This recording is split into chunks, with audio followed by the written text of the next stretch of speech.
बच्चों अगर आप ये 4 काम कर लेते हैं तो मैं दावे के साथ कह सकता हूं कि आपकी ऑर्गेनिक केमिस्ट्री एकदम मास्टर हो जाएगी।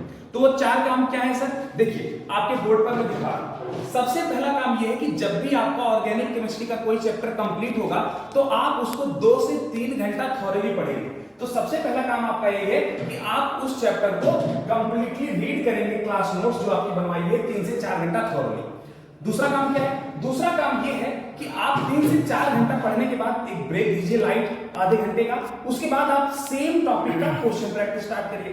तो आप उसका क्वेश्चन प्रैक्टिस करेंगे। ये आपका क्या हो गया? दूसरा काम हो गया। तीसरा काम क्या है सर? जो तीसरा काम है आपका वो ये है कि जब आप क्वेश्चन प्रैक्टिस करेंगे तो जो आपके डाउट्स आएंगे उस पर बेस्ड आपको क्विक नोट्स बनाने हैं। यानी कि जो क्वेश्चन नहीं हो रहे हैं इसका मतलब आपके डाउट्स उसी टॉपिक में है और वही उसी पॉइंट्स को जब आप एक शॉर्ट फॉर्म में लिखेंगे तो वो क्या हो जाएगी? आपकी क्विक नोट्स। शॉर्ट नोट्स नहीं है, वो क्विक नोट्स है।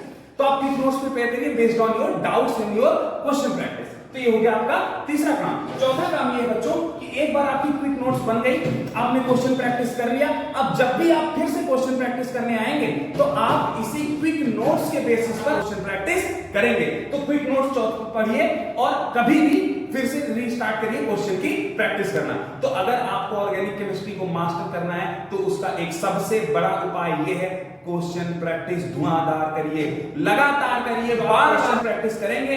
जितना क्वेश्चन प्रैक्टिस करेंगे आपकी ऑर्गेनिक केमिस्ट्री मास्टर होती जाएगी। पहले चैप्टर में 5 करिए, दूसरे में 10, फिर 15, फिर 20, 25, 30, ऐसे आपकी क्वेश्चन प्रैक्टिस बढ़ती जाएगी। और यही वो टेक्निक है जिससे आप ऑर्गेनिक केमिस्ट्री को मास्टर कर पाएंगे। Thank you.